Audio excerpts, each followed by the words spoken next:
have the Greylag goose. It will be in focus. My name is Malin Ahl, as Bruno said, and I am the coordinator for the Greylag Goose Task Force within the European Goose Management Platform, the EGMP.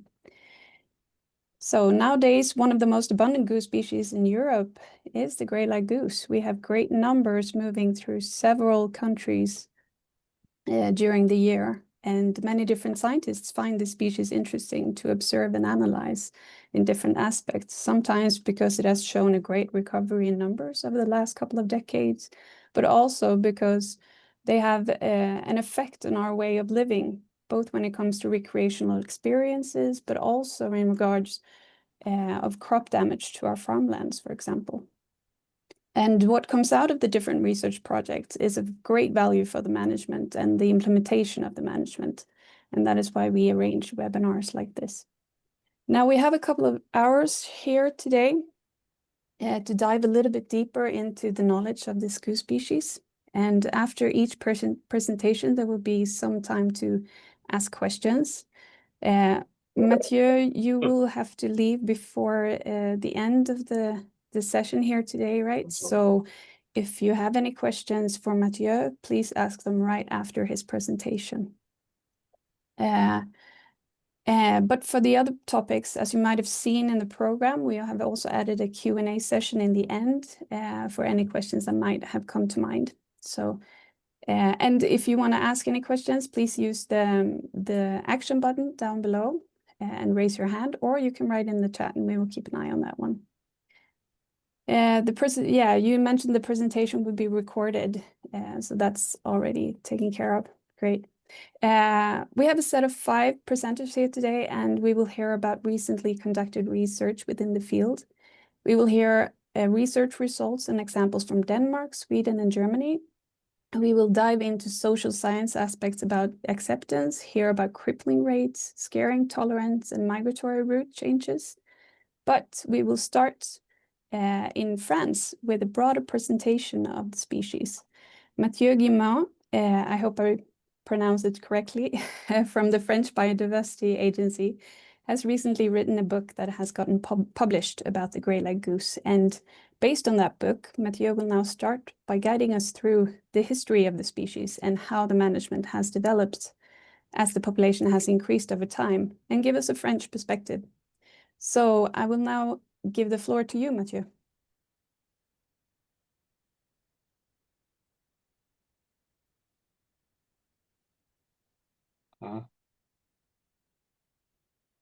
Are you there, Matthieu? Ah. Yeah, sorry, we've got a poor connection here. No worries. So, my turn now? That's what you said? Yes, you can go ahead. Sorry, I missed a bit. Okay, thank you, everybody. My name is Matthieu Guillemain. I work for the French.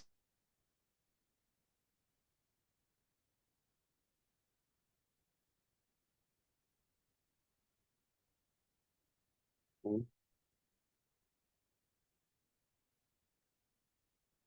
think we've lost Matthieu.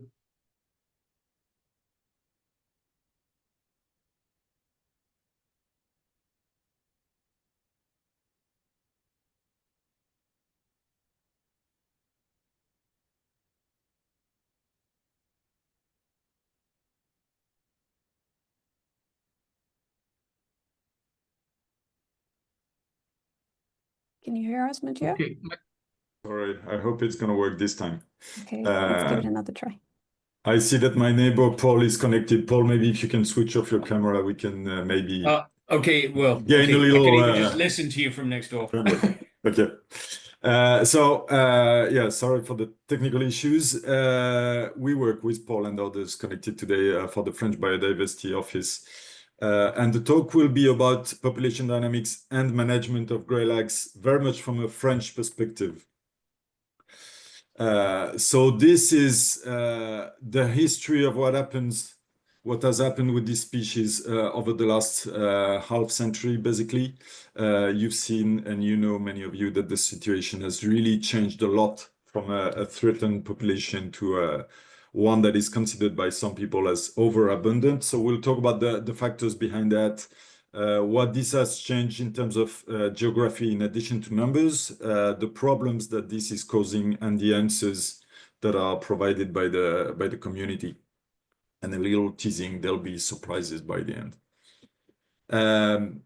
So I'm sorry that many of you goose experts, you actually know most of what will be said today, except maybe the French perspective on this issue. And this will be very much from a French perspective, because the talk is taken from a book published in French for a French audience earlier this year to try to explain the situation, because as you will see, there's quite a lot of conflicts about the species in the country. So formerly, the greylags, they were really migratory and they were really confined to few areas because there were a few geese. If we look at the proceedings of the first European meeting on wildfowl conservation in the early 60s, Luc Hoffmann, the founder of Tour du Valais, said that there were something between 5,000 and 7,000 greylags in this southern Scandinavian population, which we now call the Northwest Southwest European population. And most of them, they were wintering in one single place, the Marismas, the Guadalquivir Delta in Spain, only in natural wetlands. So very few birds restricted to one single place. This is not something completely new. Already 1 century before, Temminck, the great ornithologist, he already wrote that there were a few greylags actually in the Netherlands and France, and mostly on passage. Tony Fox and Jesper Madsen also considered that there's been a history low by the mid-1930s for various reasons. But these geese, the greylags, they do have problems. One thing is that they live at medium latitudes. They don't breed in the Arctic as other species, which, at least for this part of the year, can escape human pressure. The greylags, they are accessible to humans all the time, basically. They're also big birds. When they molt, they are flightless, so they are a good source of proteins. They've been exploited by humans for a really, really long time. For a long time, they were also restricted to coastal wetlands, which are habitats which have been also lost and threatened by human activities for a long time. And on top of all of these, they also have physiological problems or constraints because they have high energy needs, but very poorly efficient digestive system. Basically, the greylags, they lack bacteria to digest the cellulose in the plants, as some mammals have in their rumen, for example. So basically, they have to get a lot of food to go through their digestive system because they get so little out of it all the time. So they have very high transit rates. As you can see on the left graph, if you get them to ingest marked particles, basically those particles, they will peak a few hours after ingestion in the gut, but they will all be gone by 10 hours or something like that. So there's a lot of food passing through the geese all the time. They have to do this. They have to forage for long times because otherwise they don't acquire enough energy. On the graph to the right, it's taken from Menobad van Eerden's PhD. You've got the relationship between the time foraging per 24 hours, depending on body mass in a variety of wildfowl species. The top line or top curve is when they are eating foliage, vegetative parts of plants. And the bottom graph is when they are eating seeds or tubers. And you see that the greylags, when they eat plants, vegetative parts of plants, basically they have to spend half of the 24 hours foraging to get enough energy. Otherwise, they would die from starvation. So they do need access to high energy foods, and they do need long foraging times to process all these huge volumes of food through their guts to get enough energy. So this is a major constraint to these birds. So that may explain why there were so few geese a few decades ago, but things have changed quite dramatically since then. There has been major shifts in conservation for those birds. The first thing is that there's been an increasing will to protect those species when people have realized that they were at the brink of extinction in the 30s or 50s, many species became protected in many countries. For example, the barnacles and the brants, they got protected in the mid-50s. For many species, including greylags, there's been introduction of a hunting period. Before then, some birds could be harvested all the time.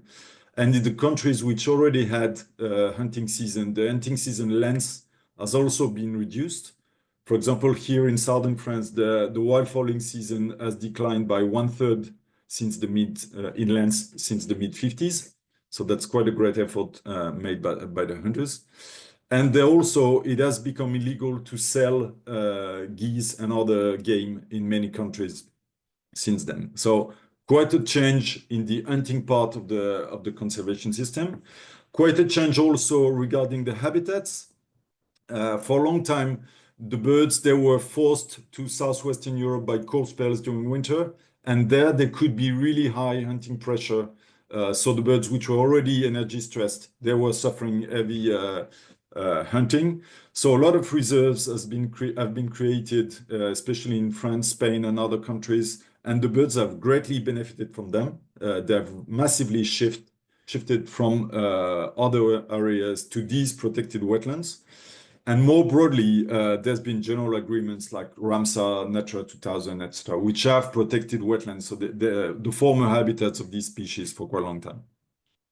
And the last thing is that people have also tried to reintroduce greylags and reinstall local populations in many areas, notably in former USSR, Sweden, Netherlands, Belgium, France, etc. And these birds, very often, they have been faithful to these areas where they have been released, either as a breeding or wintering ground. For example, most of the birds observed with the neck collar in the Lac du Der, which is a major wintering area for these birds now in northeastern France, they come from one single place, which is Östermalmö in Sweden, where initially the population has been reintroduced. So these type of connections have been established between those areas. And all these conservation efforts have benefited to the birds. The other thing is agriculture. We know that modern agriculture is often said to be detrimental to biodiversity in general, but not so much for the geese. The crops are more fertilized now than they were in the past. So that means more energy in the plants, which is better for those energy-stressed birds. Also, the crops are more intensive and more homogeneous. So this may not be good for biodiversity, insects or other parts of biodiversity, but for species that really have to peck for the most energy-rich plants, then they find the ideal food and only that ideal food. So they don't lose time searching or handling those things.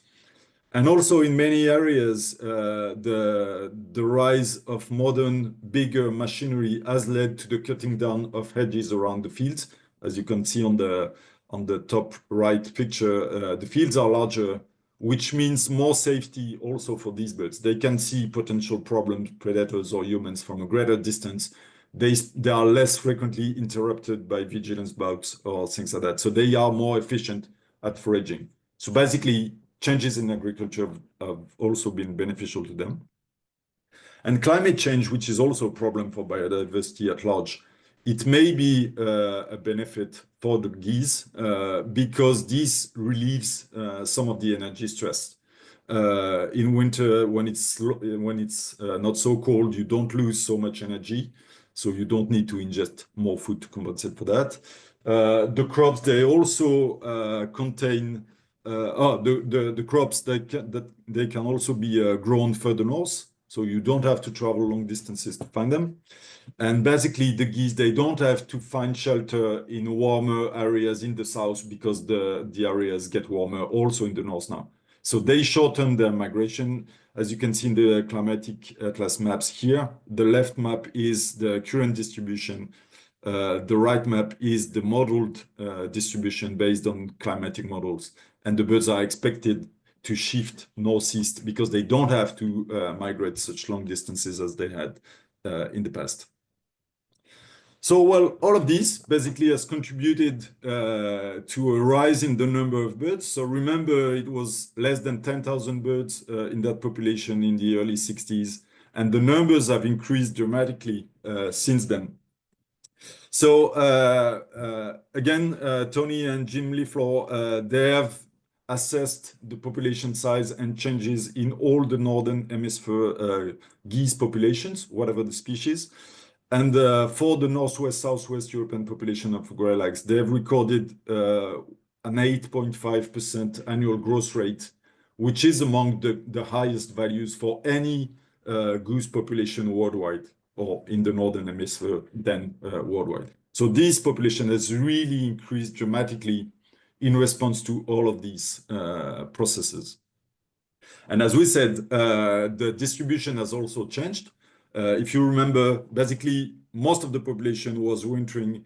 I don't know if you see my mouse, but most of the population was wintering in one single spot in southern Spain only 70 years ago. And nowadays, most of the population, which is much, much larger, is wintering and spending actually the whole year in an area centered around Netherlands, Denmark, northern Germany, and also southern Sweden, for example.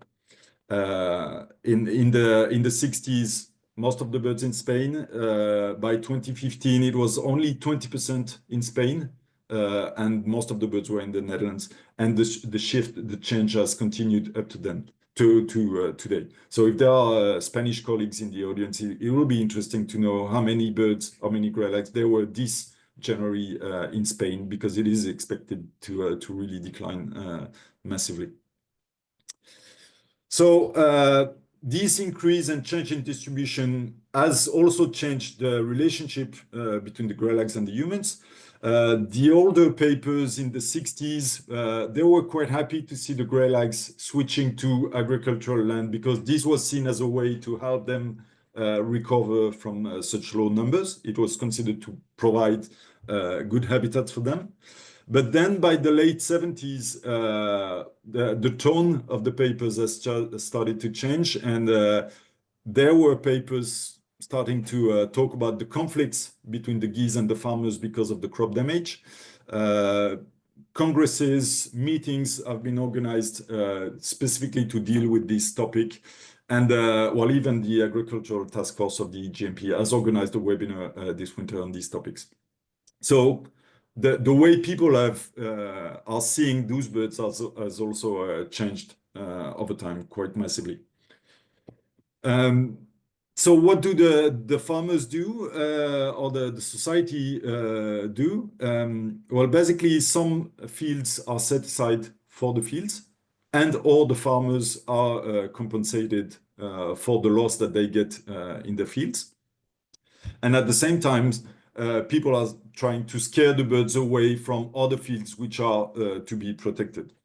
There's also the idea of reducing the total population size, mostly by culling, and we'll come to that later. I've stolen this nice illustration from Dutch authorities, who were explaining that in 2023, it was more than 55 million euros that were paid as compensation to farmers for all the crop damage caused by wildlife in general.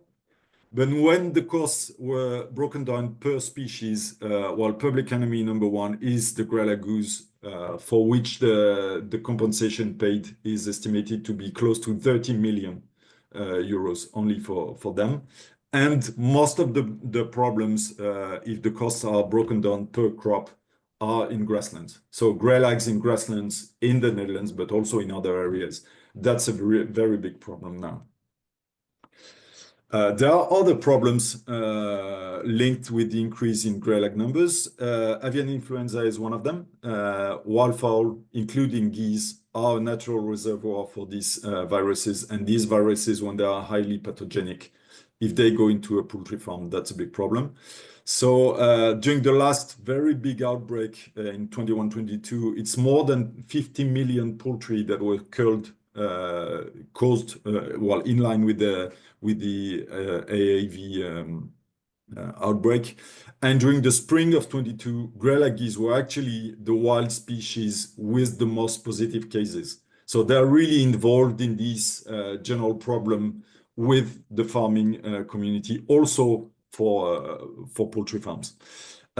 Increases in geese numbers, they also cause troubles and threats to plane safety because they fly at the same altitude of the planes around the airports when the planes are landing or taking off.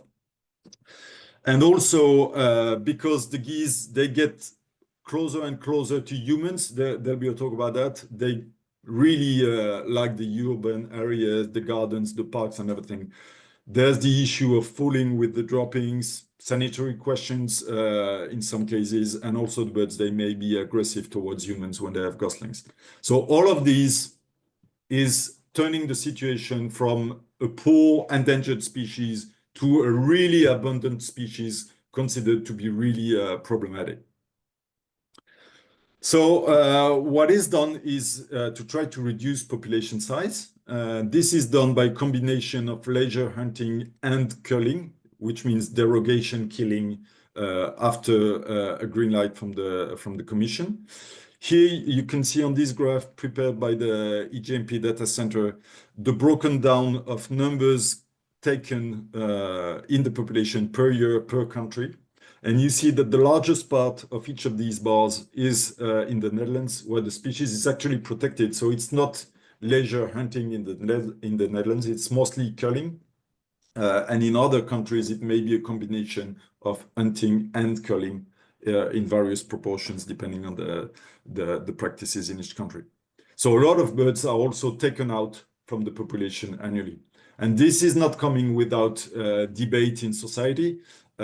Some people, they don't like the geese to be killed.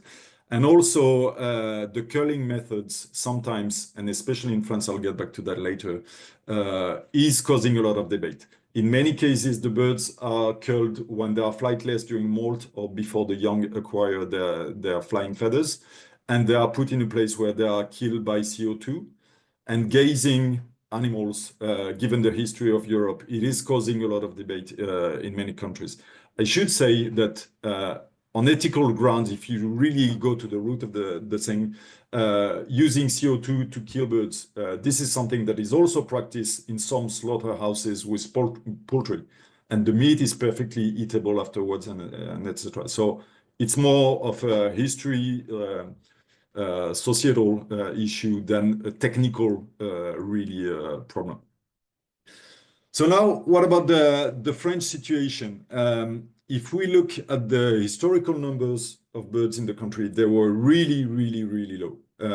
The mid-January counts during the 70s suggest that there were 65 individuals wintering in the whole country in the 70s, so basically nothing. Ironically, in those times, the most common goose species in France was actually the taiga bean goose. There were 2,000 bean goose wintering in the country, but less than 70 greylags. So they were really rare and confined to only very few spots in the country. Since then, well, same story as elsewhere, the population has increased quite dramatically up to 2010, basically. The growth rate in those years was around 8% per year, so very similar to what Tony and Jim found at population scale. But then the population has declined in the most recent years, and quite dramatically by 3% per year, and I'll come back to that later. So these numbers come from the LPO colleagues, Bird Protection NGO in France, which is in charge of organizing and compiling the mid-January counts. And I thank them if they're in the audience. Anyway, the numbers have remained really low. In mid-January 2024, it was only 13,000 birds that were wintering in the country. So it's much more than the former 65, but it's still a really small proportion of the world population size, which is around 1 million now. It has also been recorded by former authors who, well, for a long time, recognized that the numbers in France were really low and considered that it was mostly because there was really high hunting pressure in that country, in France. So birds would prefer to go to Spain or other countries and would hardly stop in France. They would fly over France, but hardly stop in the country. So this is the national trend. This is the population trend, really similar until 2010. But then something has happened over the last 15 years in the country. And to try to explain this, we make a sidestep for the southern part of the country, the birds wintering in Camargue. The whole French birds, they are supposed to belong to the Northwest, Southwest European flyway, if you look at the Scott and Rose Atlas and other publications. But all the birds, or most of the birds we observed with neck collars, they were actually coming from the other flyway, the Central European flyway. These pictures were taken from the Tour du Vala in Camargue. And basically, all the birds you see with the collar, they come either from the Czech Republic or Poland or Germany, the eastern part of Germany or these type of areas.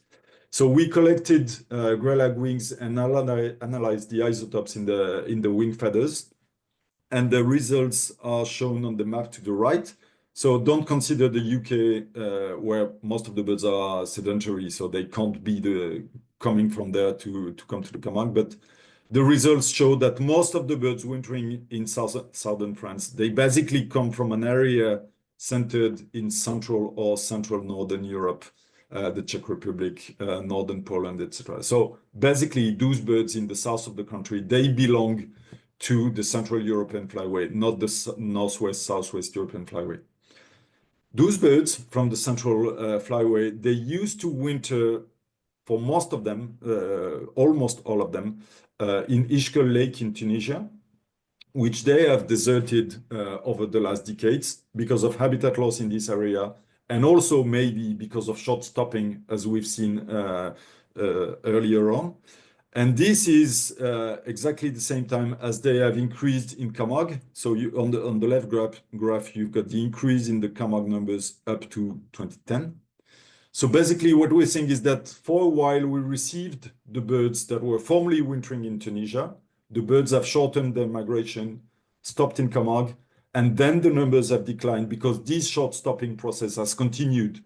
So it's not worth any longer to come to the Camargue, and probably those birds now, they winter in northern Italy or even further north, maybe in the Czech Republic or in those areas. And this decline in Camargue, which was the main wintering quarter for a while in the country, is explaining the recent decline in the total French numbers, because this total number comprises all the birds in the country, whatever the flyway. So one question from a French perspective is why we don't benefit from the decline in Spain. Why isn't the same process occurring if the birds are short stopping from Spain? They should be increasing in France for quite large numbers. Well, as we said, the numbers in France have always been low compared to neighboring countries, maybe because of hunting pressure. Whatever, in any case, we don't have crop damage. We don't have conflicts with farmers because of such low numbers of birds, but we do have, there are some conflicts with the hunting community. And basically the French hunters, they wonder why they can't hunt greylags to a greater extent when they would be killed by people in the Netherlands a few weeks or months later anyway. So this has caused a lot of debate, a lot of marches. Well, there are a few pictures here. It has been a really hot debate for a long time. And this comes from a change in the hunting season lengths that occurred in the early 2000s, in line with the key concepts of the Birds Directive. The key concepts of the Birds Directive require each country to set the end of the hunting season based on when the birds start their spring migration. And research in those years had suggested that the birds were starting to leave France at the beginning of February. So it wasn't legal to keep a hunting season until the end of February. It had to be taken until the end of January instead. So the French hunters, they were really upset about that because February was basically comprising 20% of the total annual bite before. And they were thinking that anyway, why shouldn't we shorten our season if the birds are killed, well, causing problems and killed only a few weeks or months later in the Netherlands. So a lot of protest, a lot of debate going on. So the ministry decided to set a mission of members of the parliament, members of stakeholders, and also members of the Ministry of Environment to the Netherlands in 2009 to really better understand what was going on here. This is a picture taken from a newspaper during that mission, and it's quite funny because the young guy to the left jumping the fence, he was the ministry young expert in those years, and nowadays it's the general director of our organization. So he knows the file pretty much. And this mission has led to a new research project on greylags in France in those years to better understand where they were coming from and what the phenology of their migration was. So this has been done for a couple of years. It has led to the deployment of many GPS tags, which was not so common in those years. High frequency counts to really know when the birds were migrating. All the ringing data and the neck color observations were reanalyzed. And this has continued after the report has been handed in 2014. Basically, two types of results which have been important locally in the country. The last update of the key concept has reinforced the idea that the greylags in France initiate their spring migration during the third decade of the year, so the last decade of January. So it makes sense to end the hunting season by the end of January, only if you consider the birds directive. From this framework, it makes sense. And then the graph to the right, which has been done by my colleague Liljebäck, many of you know, is the likelihood for birds from different countries to be in the Netherlands throughout the year. So basically the Norwegian birds, the Swedish birds, and the Dutch birds. If you look at the Norwegians, they are more likely to be in the Netherlands during fall migration, mostly in October, November. Then it declines because they're migrating to Spain and France to some extent. And then there's another small bump in March or April when they migrate back during spring. More or less the same type of process for the Swedish breeding birds. And for the Dutch birds, it's more or less stable, which makes sense because they are sedentary in the country. And if we look at the culling period in the Netherlands, which is causing so much debate within the French hunting community, in basically June, when the birds are killed, basically all the birds which are present in the country, they are the Dutch sedentary birds. It's not the migratory Norwegian or Swedish birds that the French hunters see on migration during other parts of the year. So considering that it should make sense to lengthen the hunting season in France because these birds will be killed in the Netherlands anyway a few months later, it's not the case. Those birds during the culling period, they're actually breeding in Norway or Sweden. They are not in the Netherlands. So anyway, France has continued to support the whole process with this general hope that in any case, there could be more hunting opportunity within a general adaptive management framework just to help reduce population size.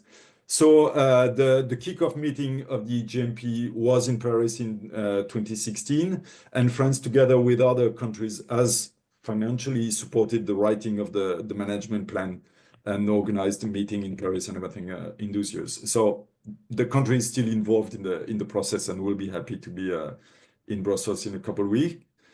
You know the story if you're an EGMP member. We've got these annual meetings and progresses are being made all the time. All the work, at least the problems caused by the geese have forced us all to collaborate and work together, and this has improved the networking, but also the scientific knowledge of these species and the management of these species over the years.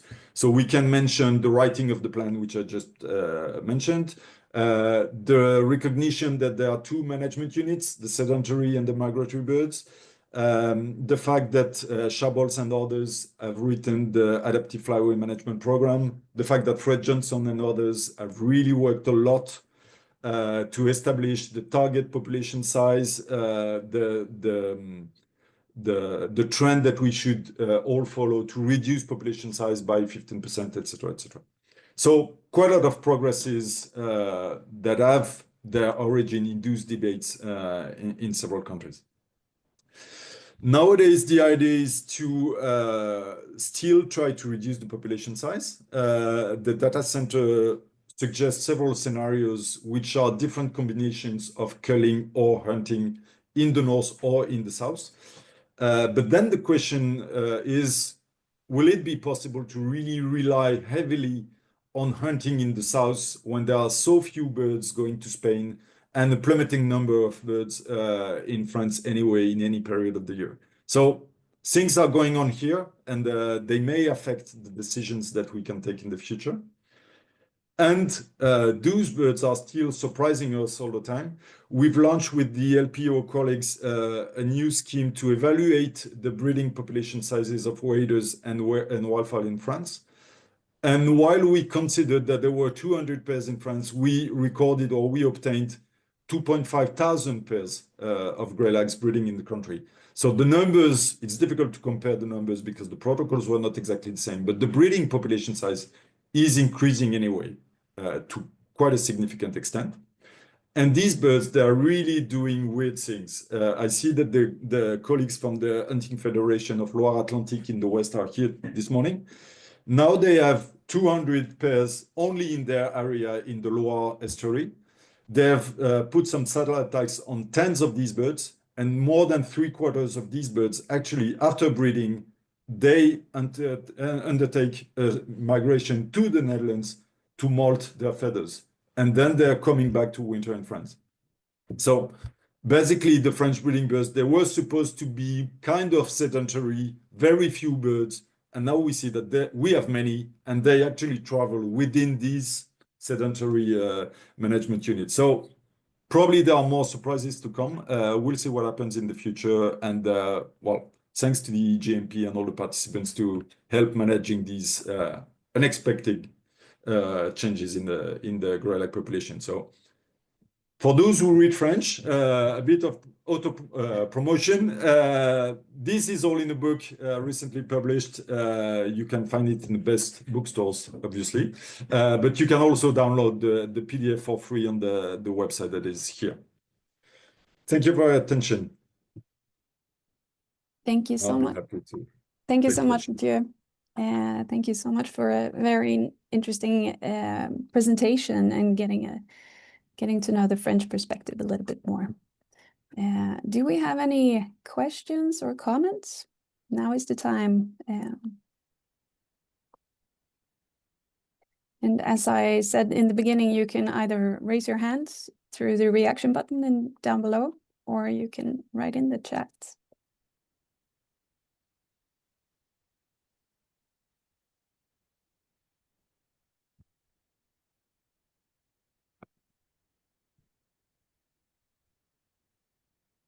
I see Jesper. Yeah. Thank you very much, Matt, for a fantastic overview of the history and also the French perspectives. It's encouraging to see that there's actually been a lot of communication with the French hunters, not the least, about what is going on in the EGMP and also some of the obstacles that we have for really sort of conducting a fully fledged adaptive management. And I think your support in this is really vital also in the coming years, because we are struggling, as you know. We still have so many unknowns and biases in the monitoring data and in the offtake data we need to tackle. So it takes time. When we met, I recall that in 2016, there was a great impatience in France that now we can contribute and we can also get a share of the hunting. And we didn't know all the caveats at that time when that was sort of implemented. So I also hope that you'll help us conveying that we are actually trying to push this as far as we can and so quickly we can in order to get to a sort of a more flexible harvest system that could also benefit, of course, from the French, be a benefit to the French hunters. But there is also, as you are fully aware, also a problem in terms of turning this system into a fully adaptive management system by lacking harvest data from some of the countries, including France, where you only have, I think it's at intervals of 11 years you have a survey. So can you say anything about how you could see a future for France becoming sort of more flexible in terms of supporting an adaptive harvest management system? Thank you. Yeah, two elements of response. Well, basically, the French government has fully embraced the adaptive management paradigm or idea. It was also implemented in the country for other species, and it is expanding now. We've got colleagues who have joined this morning, like Paul and Julien, who are dedicated within OFB to relaunch an adaptive management system, not only adaptive harvest, but adaptive management system in the country, with full support for from the government. So yeah, we're getting in there, no problem. It is true that there's been issues with hunting bag data for France because we used to rely on a really heavy protocol. So the results were quite robust, I think, but it took years between two surveys. As you said, it's more or less 11 years, sometimes even more than that. We have been working with the National Hunting Federation for quite a lot, and they are really concerned about this issue, and they have actually launched this year a new survey which aims to become a more regular survey. So the French hunters, they can declare voluntarily their greylag harvest on a smartphone app for a couple of years, but it is only the volunteer hunters who do that. So this is complemented by a proper survey that is being carried out really now. I mean, we have a meeting tomorrow with the people doing the telephone interviews and everything. And this is expected to become, well, hopefully annual or maybe biannual or something like that. So there'll be regular numbers for the national bag in France, not only greylags, but all the hunted species from now on, hopefully. Okay, Uwe Martin, I think. Yeah. Yes. You have your hand raised. Hello. Thanks for a very good presentation. I have a question, or I have a suggestion, actually, that the thing with the hunting season, we actually have to discuss that in the EGPM, because a lot of people ask why you can't have a longer hunting season when you still, like the French hunters say, you're going to derogate, shoot them, you're going to cull them anyway. So why can't we discuss the, like, February hunt? Norwegian farmers are very much asking those questions now, because they have a lot of issues, especially in the summer. Like up in the north, in Finnmark, a farmer can cut his grass once. And when they have a lot of Greylag geese there, they can lose maybe 50–70% on the small. They're very small grasslands they cut up there when they are dairy farmers. And they also ask, they can never hunt them actually, because they leave when hunting season starts up there. But south in Norway, they also ask why they can't hunt in February before they start. I know it's the breeding season, but when you call them in Netherlands and you have the derogation shooting in Europe, there is something we should discuss in the EGPM if you can advise to have changed a little bit in the hunting season. Thank you. Yeah, well, it's probably not my role to answer that, but this is something that has been discussed within the IWG meetings for a couple of years. The Commission has been really clear on the fact that the adaptive management system is not a direct excuse, if you wish, to derogate to the birds directive. So it is something that is possible when all the other options have been tested and ruled out because inefficient. So there is probably room for discussion here, as long as other options, which are considered priority, have been tested and rejected or proved inefficient before. But this is a central issue. I know that in Denmark, the season has been lengthened for pink-footed goose in line with these questions because there were problems. But this was still within the boundaries of the key concepts.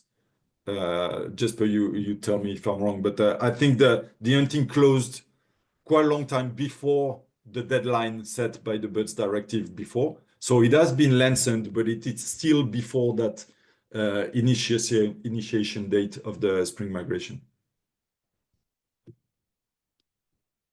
Okay, thank you. I don't see any more hands or comments in the chat here. So I think we'll move along. Thank you so much, Matthieu. Thank you. And so now we will move on to Denmark and Henning Heldbjerg from Aarhus University, who will talk about migratory routes and short stopping. So please take the floor, Henning. Thank you. I'll see if I can manage to find the screen. I guess it's this one. Does it look all right? Yes, looks good. Okay, thanks a lot. Matt, it was extremely interesting. Very good talk you gave. I was impressed. I hope we can keep the quality here. But I'm going to present a short study we did we have done within the last few years, where we have for the first time used GPS on greylags in Denmark. It's a small study, but anyway, I'll present what we have. And I'd like to say I did this with a good team from Aarhus University. During we started, we caught birds the first year in 2021, and then 2 more years. But let's go on. Oh, doesn't work.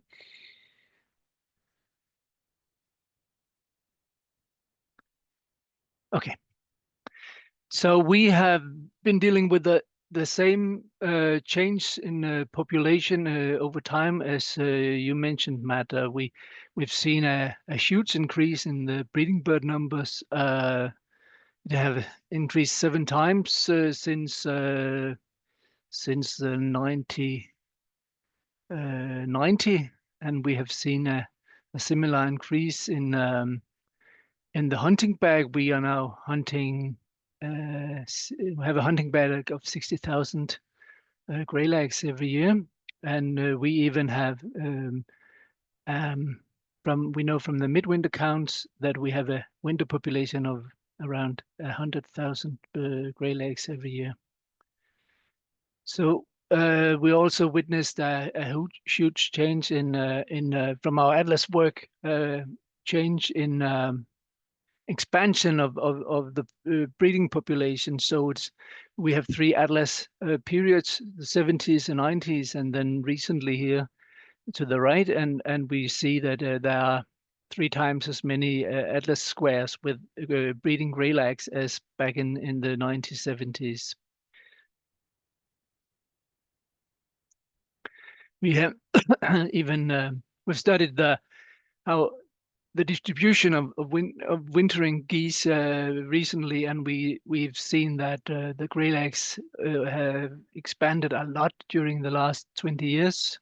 From in the top left, you'll see how it was 20 years ago, and in bottom right, you'll see how it is nowadays. So they are more or less all over the country nowadays during winter.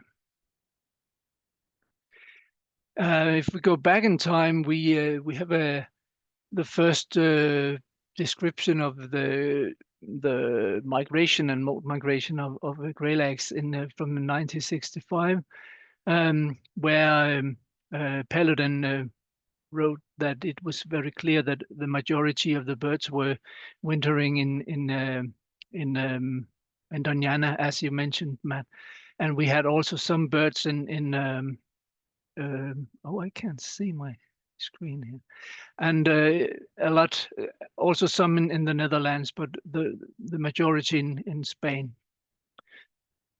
Paludan mentions already here that that recent information showed lower numbers in Doñana and increasing numbers in the Netherlands since the 1950s, and he speculates in this publication if it could be if the milder winters in the north could be an explanation for this.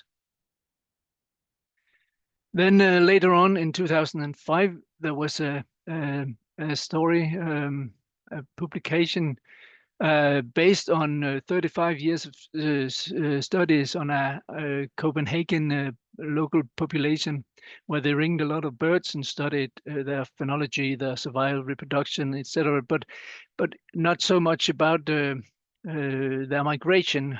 However, it came the next year when the Danish ringing atlas was released, and here we have a very nice picture showing how it changed over time from the 1950s until 2002, and we see that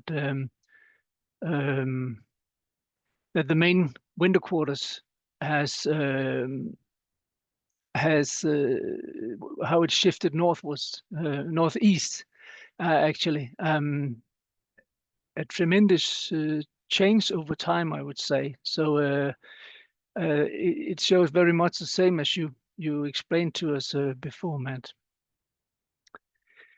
We thought that it was about time to study the Danish breeding bird or breeding Greylag goose population again. So we used some tags and colorings and ordinary rings on a few sites in a few summers, and we tagged around 30 birds over the 3 years and ringed a relatively low number of birds, but still it gave some new information which we have used for a few publications. We studied the all ringing data and analyzed it, and we also used the first part of the information that came from the GPS tagging. It is also published, and I'll present it now. And the birds we caught were found in that were families, and there were molting birds that we caught and ringed. And we, of course, released them on the very same spot immediately after, and then they started collecting data for us. Very nice birds, are they? So to our surprise, we saw 4 of the birds from the same site. They went to still went to Spain. We kind of expected that we wouldn't find any migrants in our population any longer, but we had 4 birds from the same little site. They didn't go together. They didn't use the same staging sites along the route. They didn't. The timing was different, but they ended up the same place. And we can see from the graph to the right that they moved 2,500 kilometers away during November to February. They went back, of course, during spring, and again they didn't go together, and they didn't use the same route, and they didn't had the same timing, but they came back. We could also ask if it's a resident species, because most of our birds actually stayed at home. We had, I think it's 10 birds to the left that only moved within 50, 100 kilometers or so.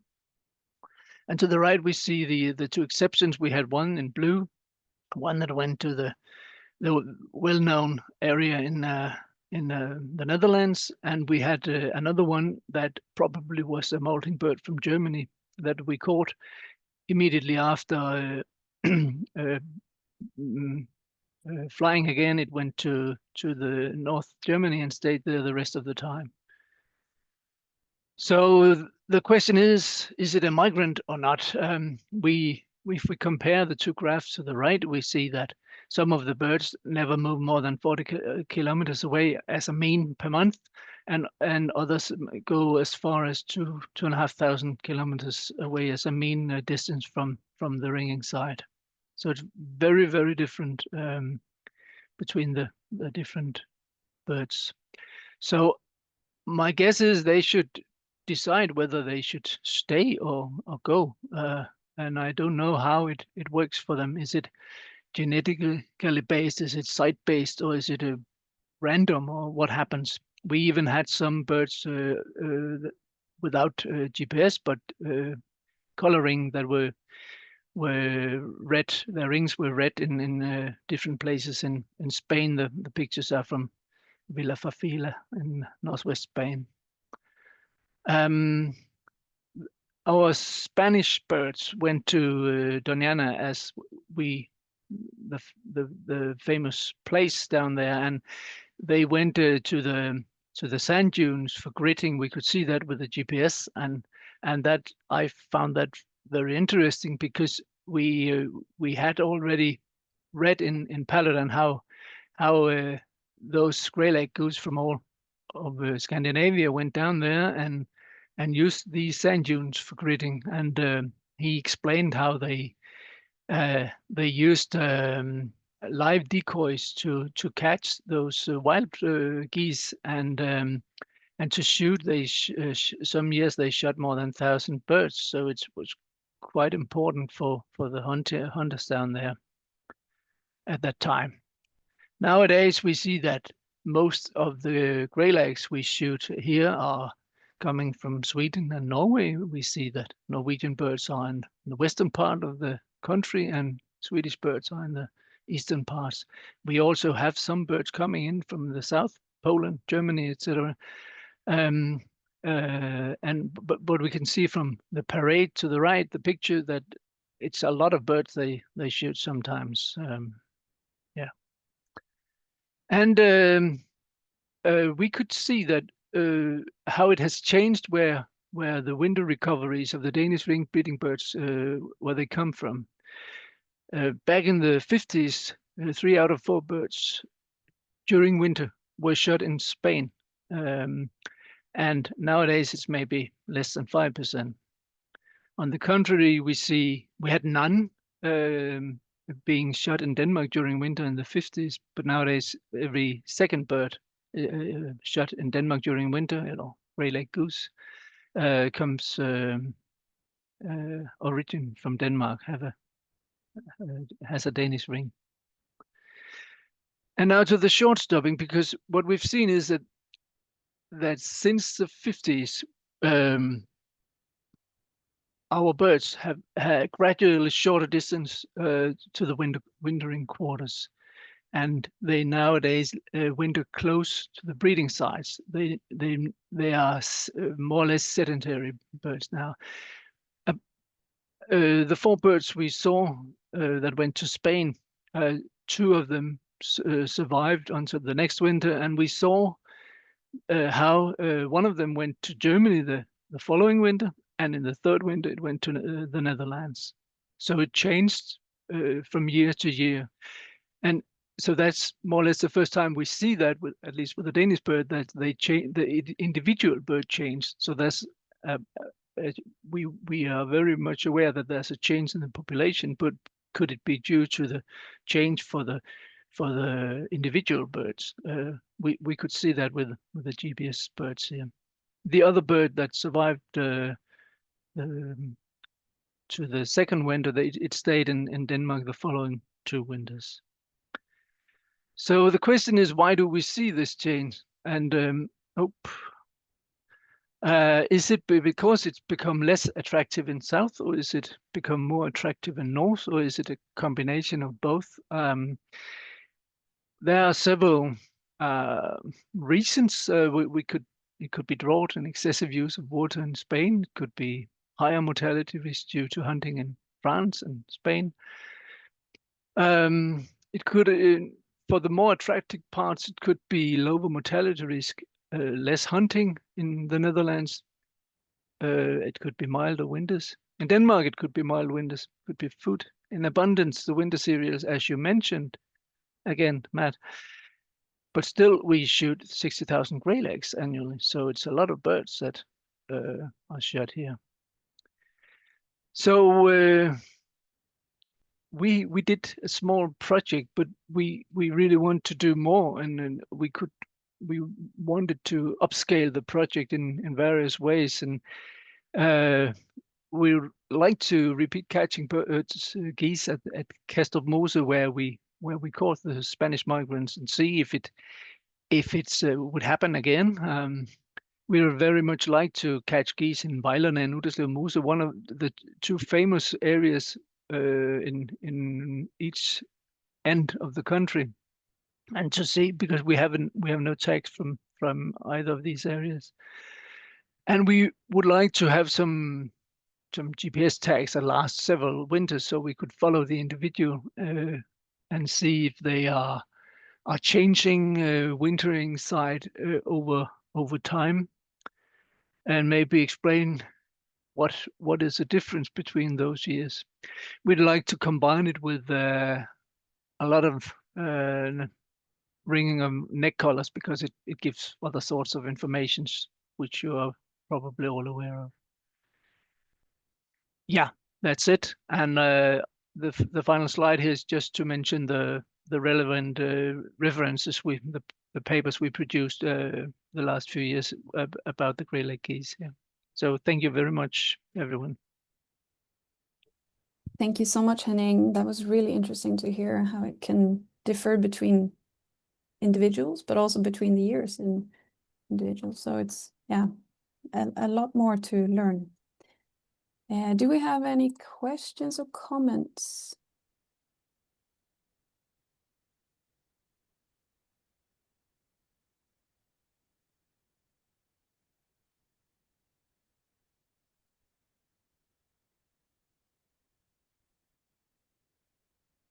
There we have Matt. Yes. Yeah, just a comment on the change from migratory to sedentary or vice versa. There's been a work carried out by Liljebäck, my colleague, with a master student, I think 2 years ago, and she showed that basically the two management units or group of birds, the sedentary or the migrants, they didn't have the same survival rate, and the survival rate was greater for the sedentary than the migratory ones, as we can expect. But they also tested whether there was a likelihood to switch from being sedentary to migratory and vice versa.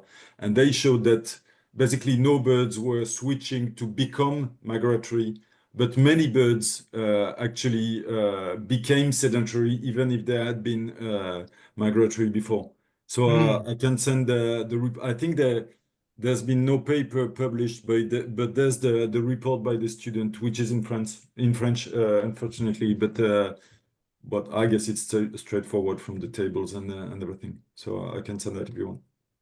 Thank you. So did they also explain why they only saw the change from migrants to sedentary? Can't remember. I think it was general ideas such as it's costly to be migrant. So if you can become sedentary, you become sedentary, something like that. Yeah. So they were mostly interested in quantifying the rate of change between these two statuses rather than explaining it. But I'll send the report. Yeah, it seems reasonable. Thank you. Super. Thank you, Matt. Any more questions, comments?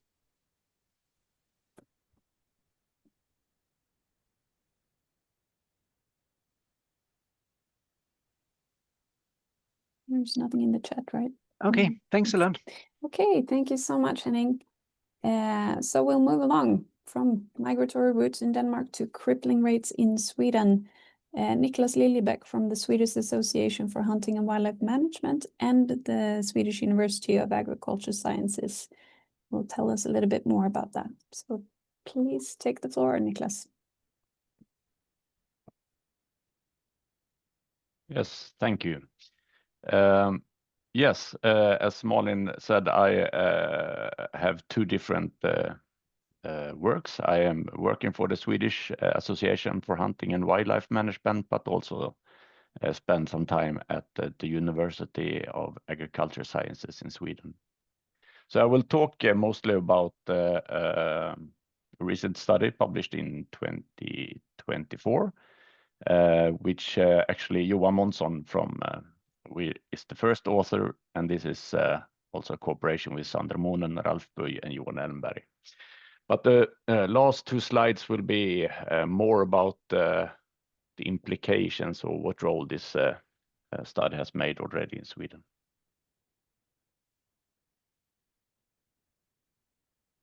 Oops. Oh, okay. So I have given some presentations about crippling before, and there's easy to make some misunderstandings. So I will just go through the most basic stuff first before getting into the study itself. So a shotgun shot includes a lot of pellets and not just one bullet. So it could be between 100 and 300 pellets in a normal goose hunting cartridge. So when shooting, these pellets spread out with growing distance from the gun. And this has been developed to increase the chances to hit fast-moving targets like flying birds.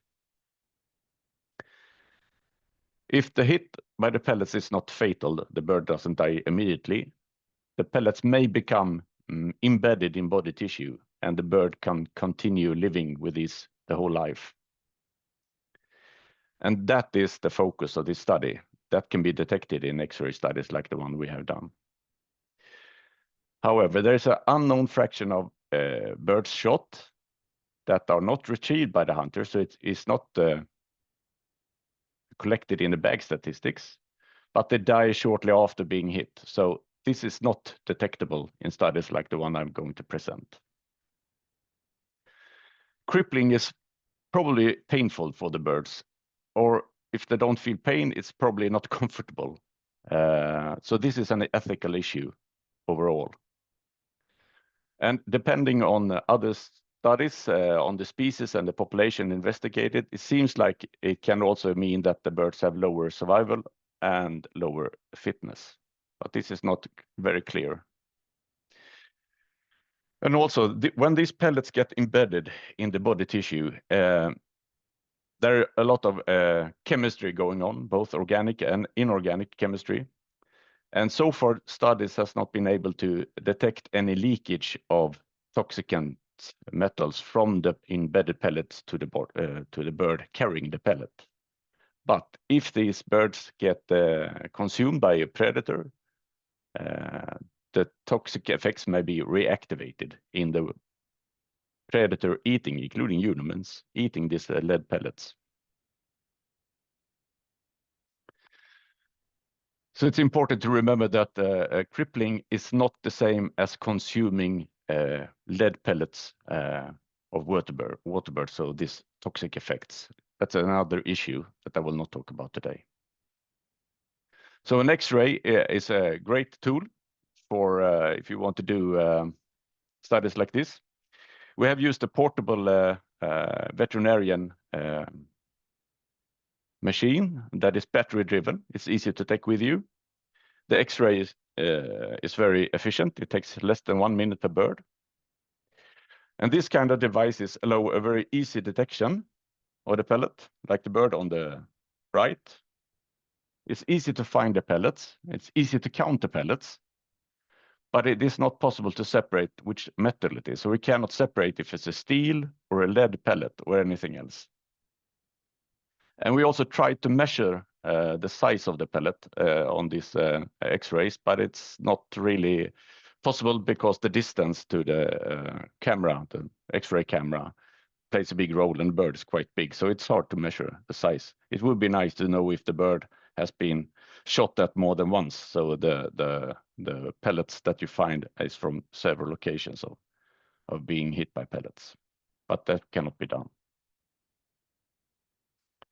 So we heard two talks about that the greylegs are moving. So does the Swedish birds. The talk was about the Swedish greylag geese, but as we now understand, they move a lot. We have investigated 3 different sites. The map to the right show how they move. So the original purpose of this catching of birds was to put on rings and transmitters and so on. The most northern site, Hudiksvall, is just by the coast of the Bosnian Sea. And then we have 2 inland sites in Örebro and Nyköping. So there's 3 different sites. We have tried to catch breeding pairs or adult molting birds, and we did that in the summertime. So this is during breeding. We only included birds that was more than 1 year old, and after that we cannot say the age of the bird, so they are in the 2nd year of life or older. So what is important, it's nice that we have this tracking data from our sites, because now we know that they more or less share the same traditions when it comes to migration and wintering. And catching birds takes a lot of time. And if you want a lot of birds, it takes even more time. So we have been doing catches and recatches for some years in the different sites. But we have a quite nice end value for all these 3 sites now. If you want to know more about the movements of the birds, there are some publications out there to find. So we did not know exactly what to expect when we started up this study. And what we find is that about 21% of the Greylag geese, the adult Greylag geese in Sweden, are carriers of embedded pellets. We do find some regional differences with higher rates of crippling in Nyköping and Örebro compared to the most northern site in Hudiksvall. So comparing with earlier studies of goose populations, this is within the range what you could expect for a heavily hunted species like the Greylag goose in Europe. And also when we're comparing our findings to some recent data collected in other countries within the flyway, it seems like the value of Hudiksvall is relatively low.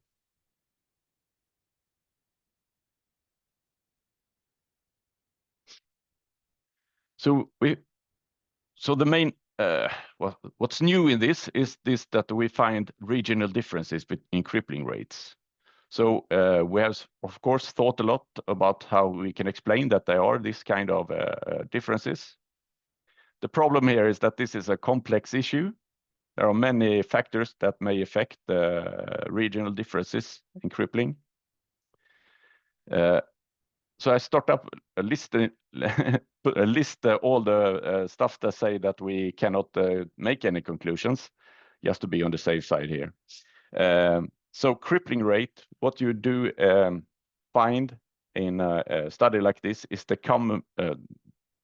number of pellets the bird has collected over a lifetime and also during all these migration cycles. So it's not what happened the last year or something like that. It's over the whole lifetime of the bird. We know that these 3 subpopulations or birds in these catching sites have common migration and wintering traditions, but maybe there are other differences in behavior that we cannot measure that could affect the risk of crippling. Maybe some of the birds are more shy or prefer non-agriculture fields. We don't know. There's a lot of differences that could be affecting our results. And also we cannot measure the exact age distribution. These birds can be up to 20, 25 years old. So it could be that in one site we catch a lot of younger birds than compared to the others. We cannot say, which is a pity. So we try to explain these differences in different ways, and we also find earlier studies saying that hunting pressure or hunters' performance play a role in the crippling rates. So what can we do with this? Well, to have the crippling risk dependent on the harvest rate. So if you shoot a lot of birds, you get a lot of crippling. But to do this accurately, you need very precise data that you can say that this is the hunting bag from this specific population. And that is not really, the Swedish system cannot produce such data. But we try to push this as long as we could. So we try to make a rough index on the county level. So these catching sites are part of counties, of course, as you can see on the map on the right side. And both the bag statistics of Sweden is available on county level as well as the count of geese.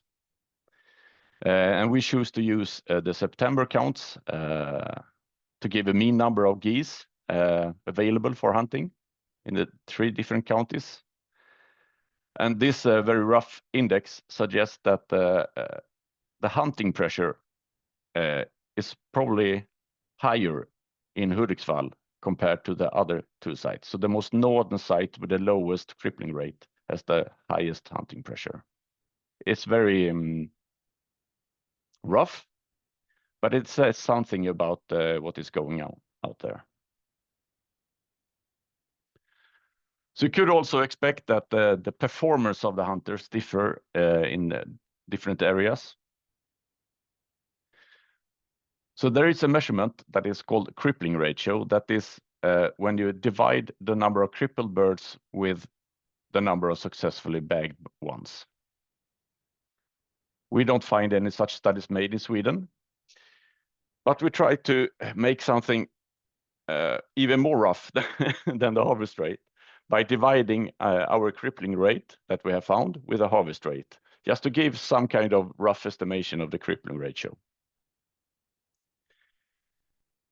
However, this was lower in Hudiksvall compared to the other ones. So both the indexes that we have been able to produce suggest that crippling should be highest in Hudiksvall, but our data suggest the opposite. So just to give some careful interpretation from all this is that sometimes, as an ecologist, you always want to rely on numbers and statistics and mathematics. Sometimes maybe this don't tell the full story. So then we leave our comfort zone and go into a lot of speculations about how humans work. So maybe the hunter's performance can be influenced by the motivation to go hunting. This is very speculative. You could see it as a food for thought. But we find that in Hudiksvall, the compensation in that county where Hudiksvall is, the compensation to farmers for goose damage is lower compared to the other sites. So this suggests that that should be a relatively lower level of conflict in this most northern site in Hudiksvall.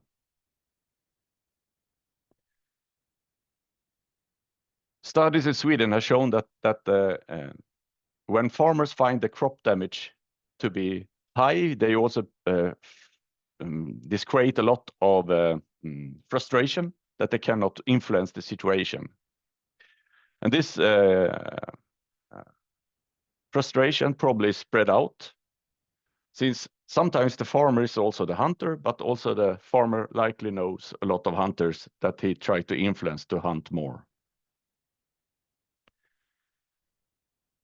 So probably this is a natural thing in Sweden, that the farmers and landowners put pressure on hunters to increase the harvest of wildlife that make damage.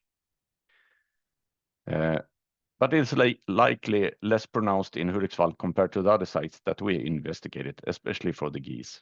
There are other wildlife that make a lot of fuss in Hudiksvall.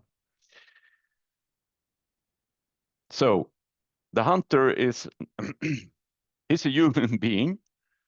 So for most hunters, when they go out hunting, they feel appreciation and admiration for the game. But when they get into this situation that they become a tool to manage a wildlife damage, maybe things start to change in the head of the hunter. He takes another role. So it could be that he or she takes decisions when he feels the pressure that he should not taken otherwise. Maybe he hunts more than he really wants. He pulls the trigger more often than he would when he is just out for hunting for leisure or fun.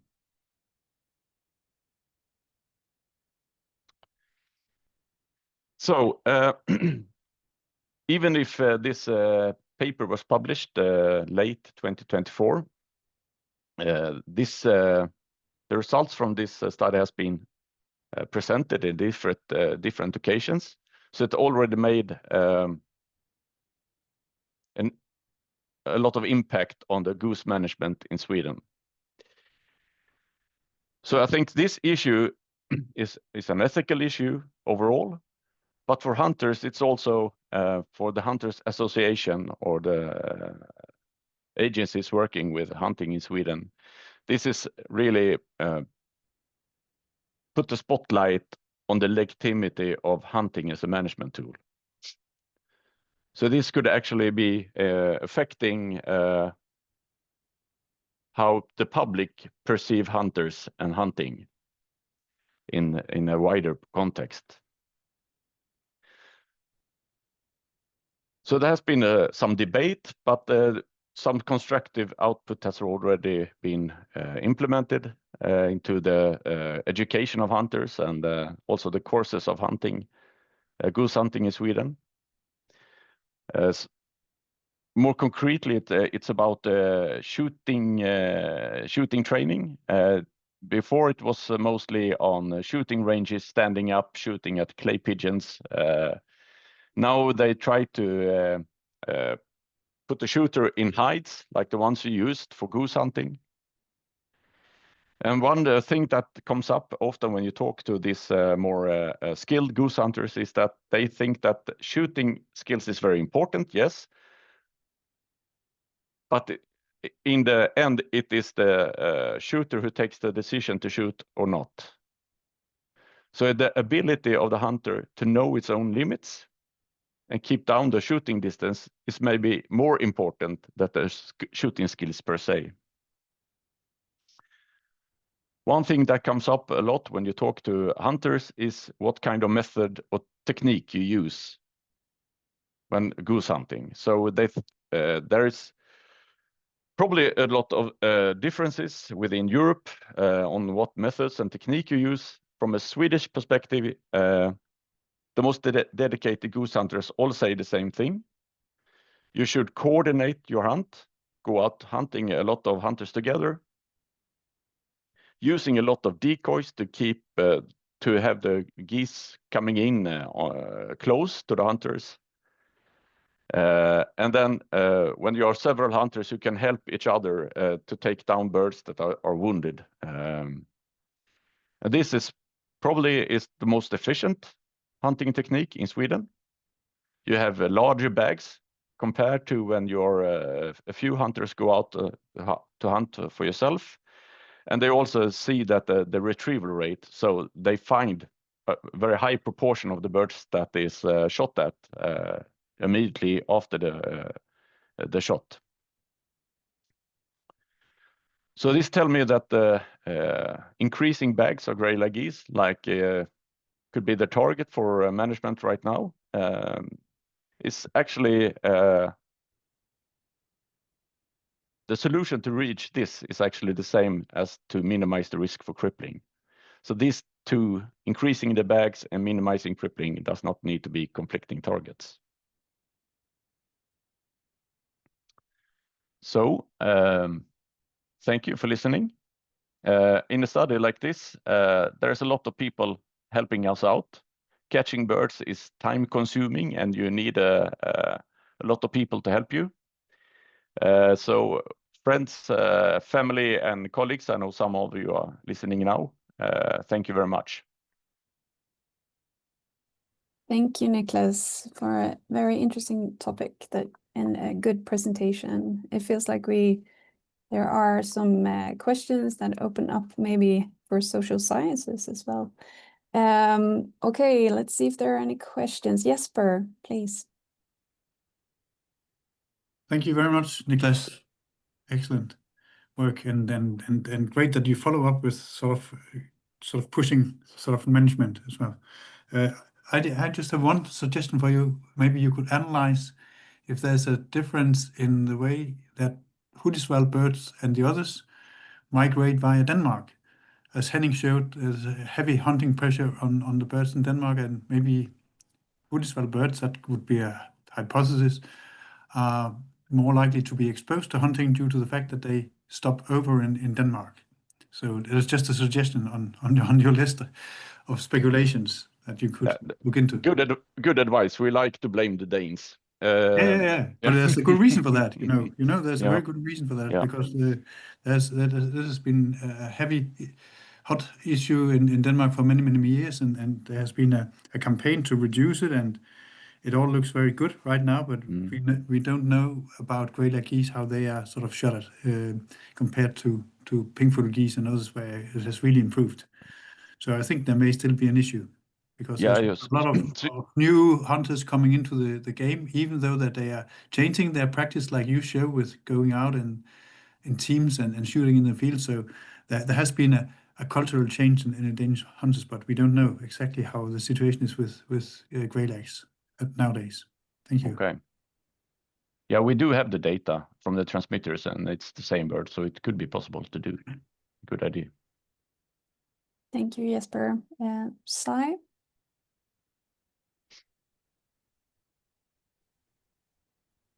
Oh, yeah, hello. I'm just trying to. Yeah, it works now. Yeah, thanks very much for the presentation, Niklas. Also, I think it's interesting it's good to explain the very basics. We see some misunderstandings for this, but also when discussing crippling, because of course you have crippling rates, crippling losses, non-retrieval of birds, and retrieval rates. So I think also some explanation of this, because quite often when we're looking at the total hunting mortality, we add a rule of thumb of 20% or to the actual hunting bag, because there are also the non-retrieved birds which might die because they're wounded. But do you think we can have any advances in experimental design to actually calculate these losses from crippling? So, are there any plans to do this, or do you think it's possible to be able to set a figure for birds which die because of hunting, which are not retrieved? Because you see that, particularly for geese. One last other question is, when you were doing the X-rays of the geese, do you see any difference in body condition? Was it possible to weigh the birds to see if birds with embedded shot had lower body condition? So two questions really. Thank you. Yeah, I think I start up. I think that is what Matt will tell you also. There has been some studies where they have been counting the number of shots and falling birds, and the number of wounded birds and retrieved birds and things like that. Not in Sweden, not in Greylag geese, what I know of. The body condition, yeah, that's a pity. We didn't do that. We have the data you asked for. This study was more just to present the regional differences. But for the individuals, yeah, that's another issue. That could also be something to do in the future. We have the data for it. Thank you. Okay. I see no more hands and nothing in the chat. So thank you, Niklas. We'll move on. Let's see if there's... Oh, okay. Thank you, Matt. Okay, so let's move on.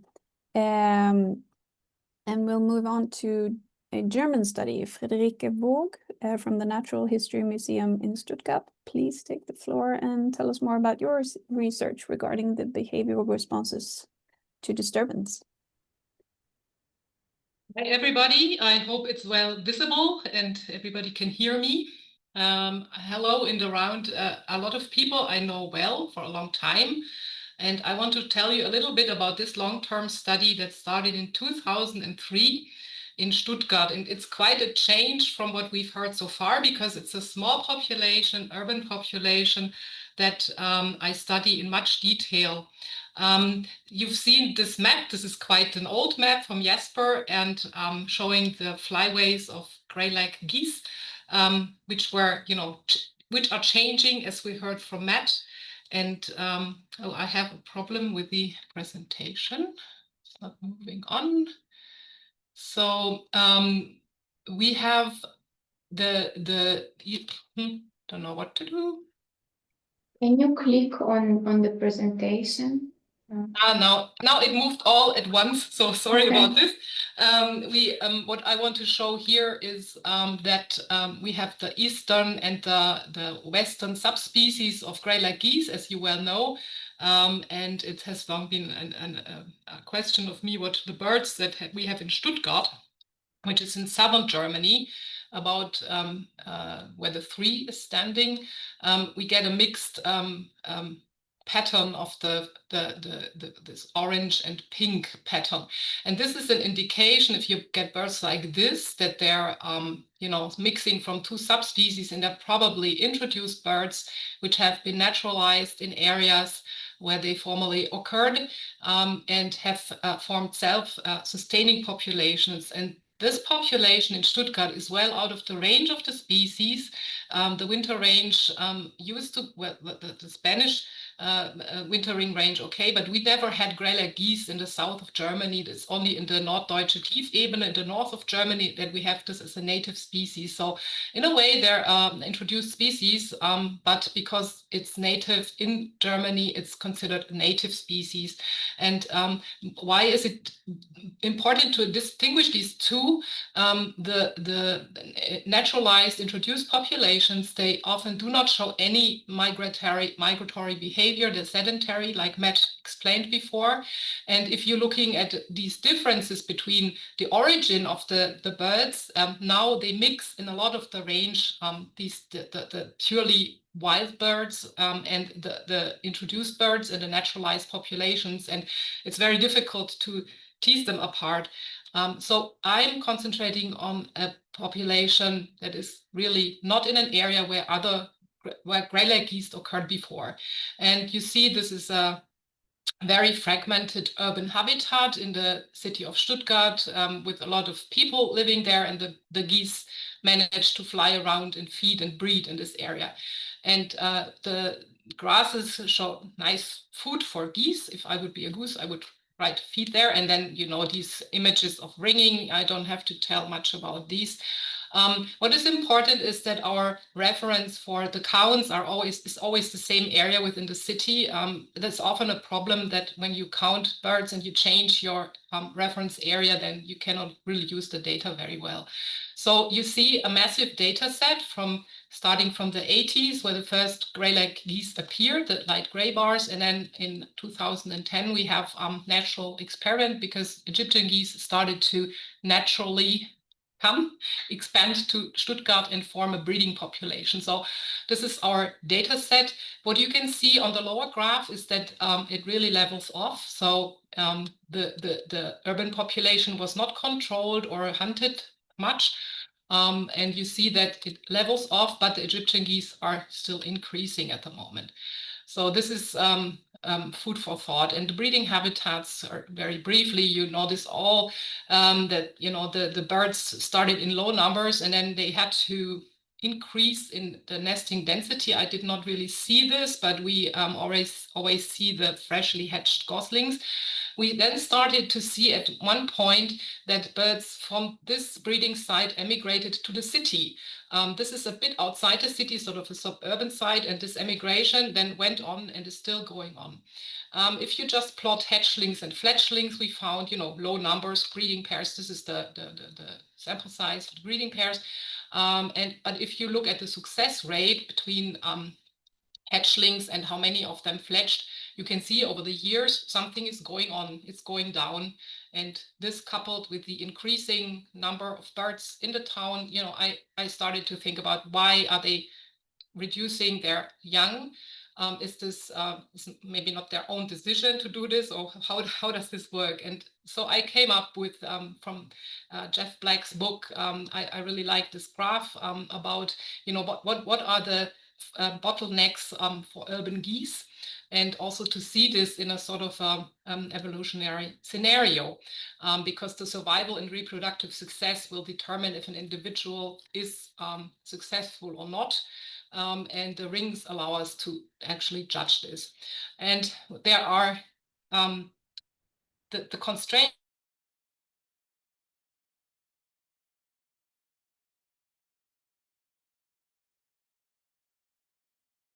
points in the life of I don't have time to do this, but we will go through all these points together.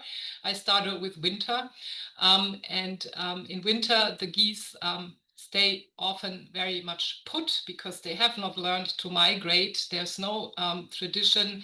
They cannot, as young birds, follow their parents to the wintering grounds. So this is the Stuttgart Opera, and there's a lake in front of the opera, and they just stick on the ice and they don't care. And we did a study in winter. They manage well. They dig in deep snow, and in the other talks, you already came up with, the migration has changed and the wintering grounds have changed. And for these birds, it has not changed much because they have not learned where to migrate to. And there's no influence from wild birds that could take them with them, such as in the city of Hamburg, where a mixing of these migratory and sedentary populations occur. And when we look at the diurnal pattern, what they do when there is snow, they wait with their feeding activity. It's the upper graph in the snow. They wait until midday. Usually, the pattern in geese is that they start feeding in the morning, they take a break in the afternoon, and then they start feeding again in the evening. And so they just reverse this pattern completely in the snow. And we asked the question, do the birds, are they able to survive in winter? And they're not being fed grain or bread in large quantities. They need to really rely on the grass they find in the local parks there.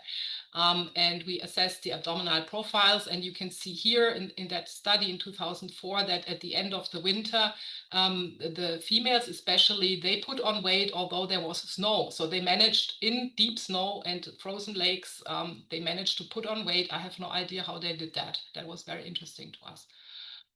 Normally, when there is not winter and summer is really nice feeding area, and I think this is not a bottleneck at all. In summer, they switch to stolon feeding, and also in autumn they feed fruit. This is not blood, but it's a cherry that is just eaten.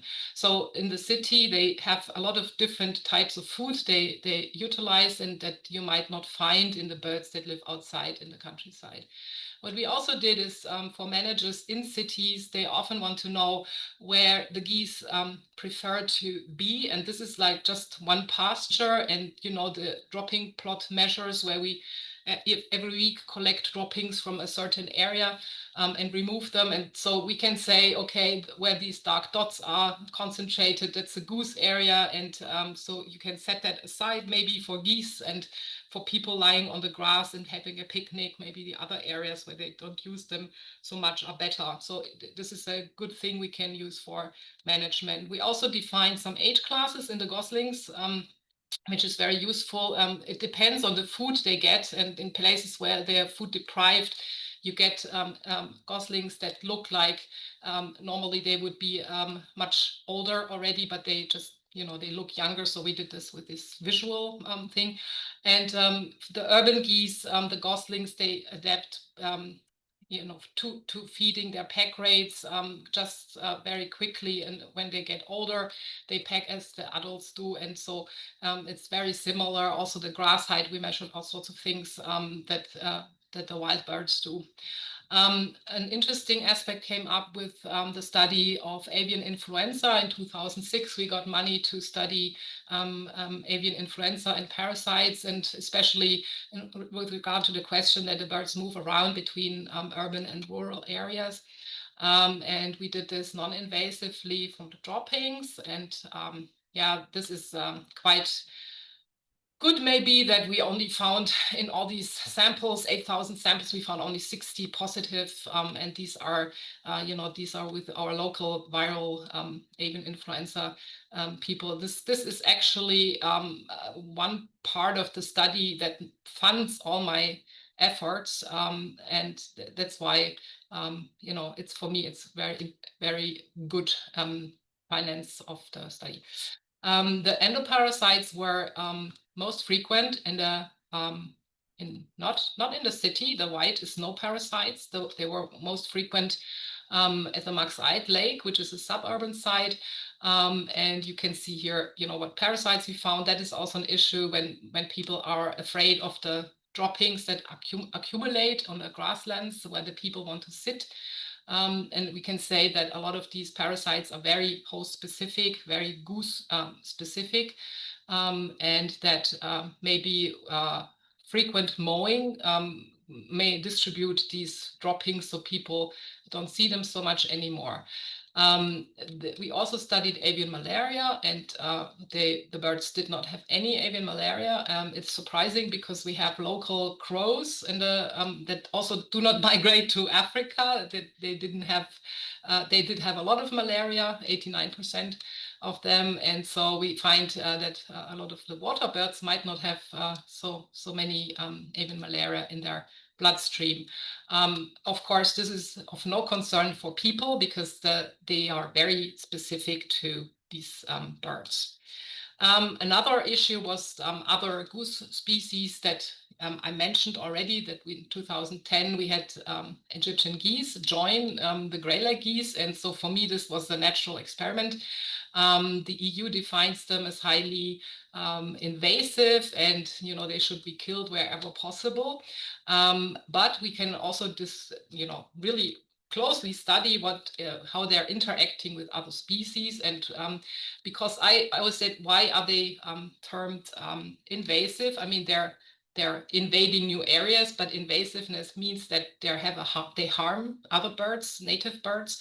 And so I compared Greylag geese and Egyptian geese, and you can see here that the Greylag geese, they are aggressive towards Egyptian geese. Yes, so they're larger species and they're always successful.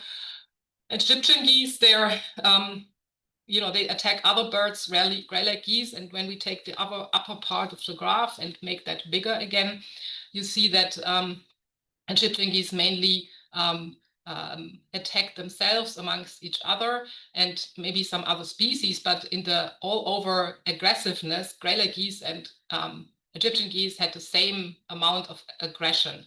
And so you cannot say that the aggression itself is a reason to define the species as invasive. In the cities, often people like short grass that goes onto the water directly.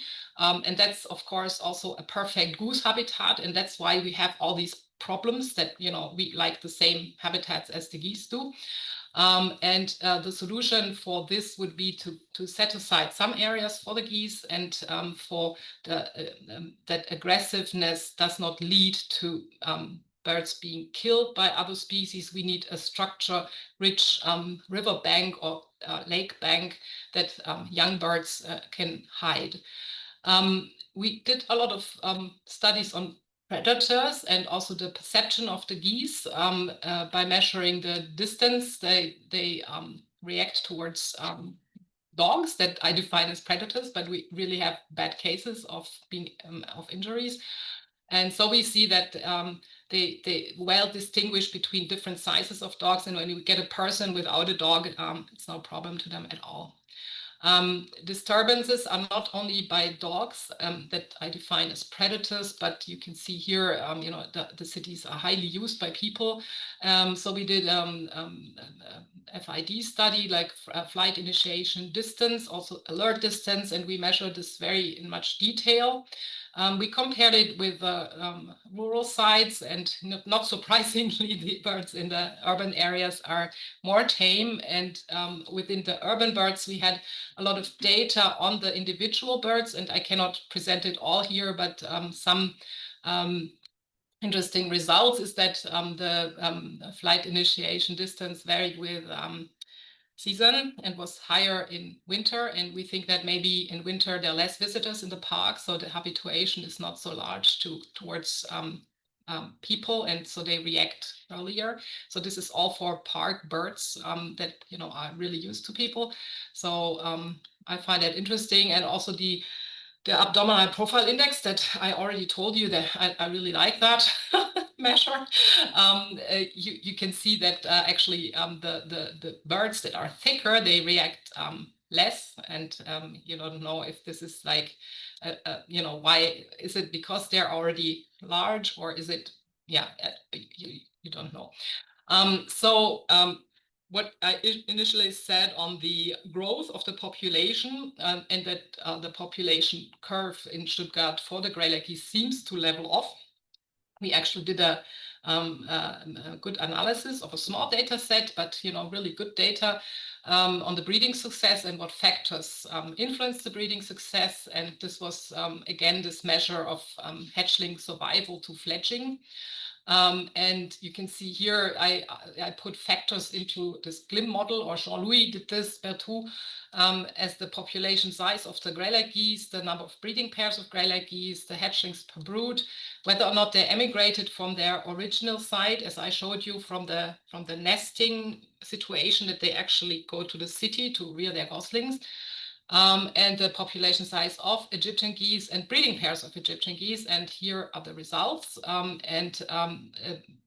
You see that there is a negative effect of local population size on the survival of the goslings. So take home message here, like, when the population is high, they get less young. And this is also influenced for the Greylag geese by the number of Egyptian goose breeding pairs in this negative relationship. And we have positive relationships. The emigrating birds had more young, and the number of hatchlings per family also, had a positive effect. So large families did better than small families. And in the discussion of the control measures, and now this is quite nice because in the beginning the talks talked about hunting, controlling population.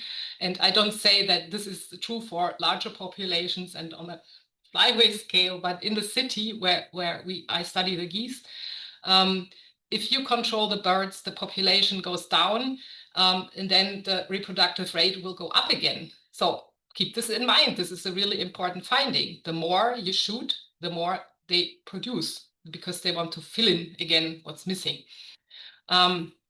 And so for the first time, this is very, very new to me, I had hunt in my city area. And so you see 19 birds here with rings that, I have really, we read the rings every week. It's really, for me, it was really bad to have this, but, I have to get used to hunting.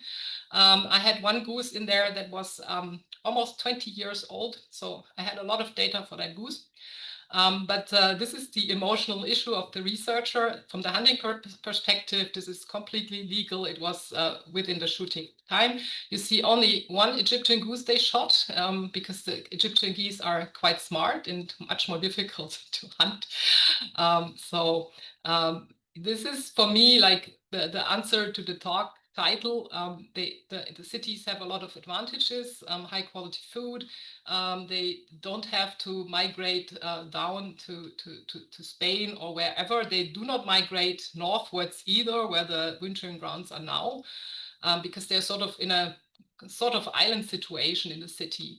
They have less diseases and parasites in the city. And on the other hand, they have a lot of disturbances and a lot of problems arising from supplementary feeding that I didn't explain so well, but I can explain everything if you have questions about this. The harsh winters are maybe also a disadvantage, and other species like the Egyptian geese being in high numbers with them in the cities. But they seem to adapt in very interesting ways to these new challenges that birds that forage on agricultural fields may never experience. We don't really know much about the effects of hunting, and the predators, of course, are always difficult to study because you cannot see them.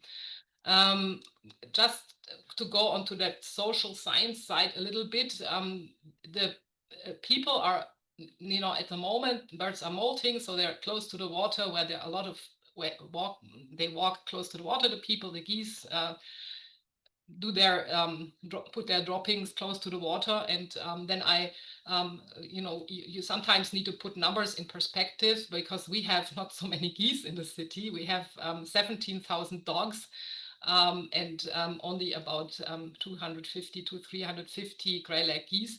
So it's not really a problem.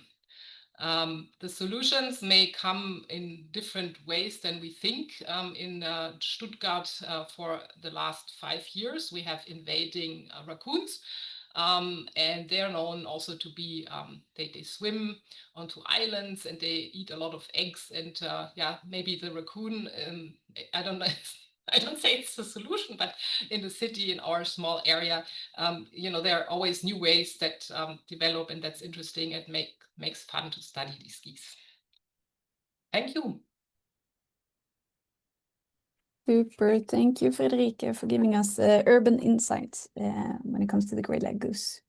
So, do we have any questions, comments on this?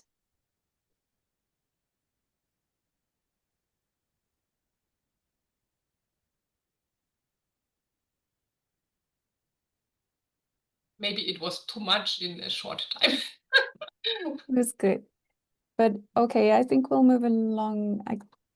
Otherwise, you'll have time in the end for questions as well. Thank you. Thank you so much, Friederike. So, moving along, and our last presenter is Louise Eriksson from the Umeå University in Sweden.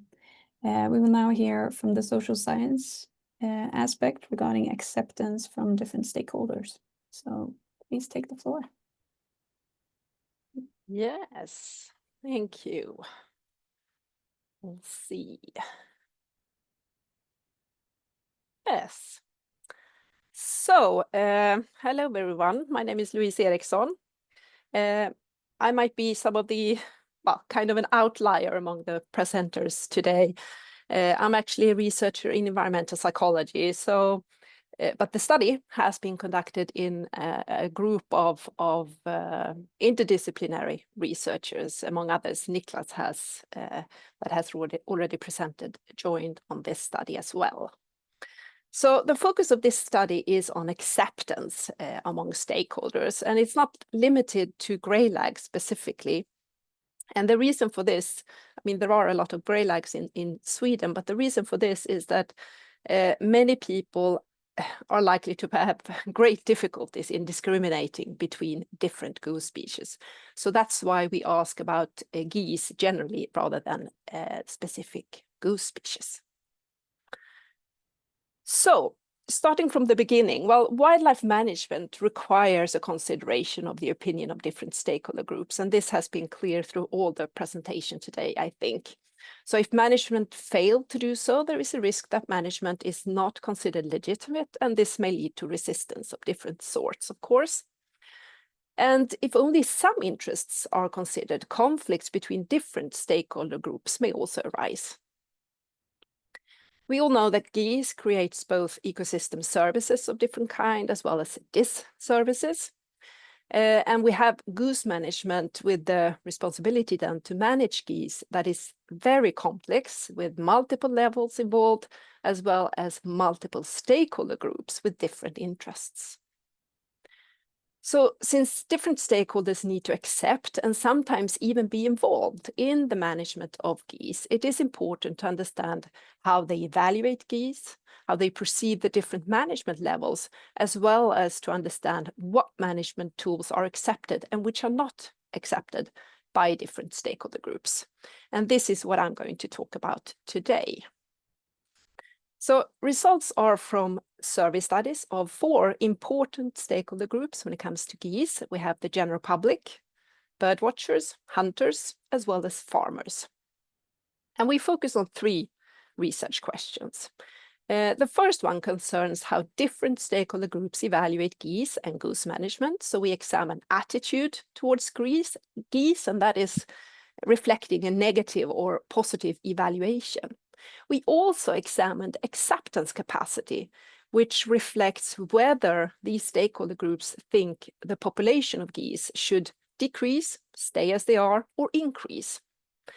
And we measure the extent to which different stakeholders ascribed responsibility for goose management to different management levels, and also the level of trust the stakeholders have in local, regional, national, and European management levels. The second research question focuses on acceptance of a diverse set of goose management measures, including conservation tools, non-lethal tools like scaring and compensation to farmers, lethal tools, as well as toolkits combining different forms of management. And since we are interested in learning about the type of measures that receive acceptance from different stakeholders, we categorize these into tools for which there are overall acceptance across different groups, intermediate acceptance, low acceptance, but also then disagreement. So that is when some stakeholder groups accept the measure, but others do not.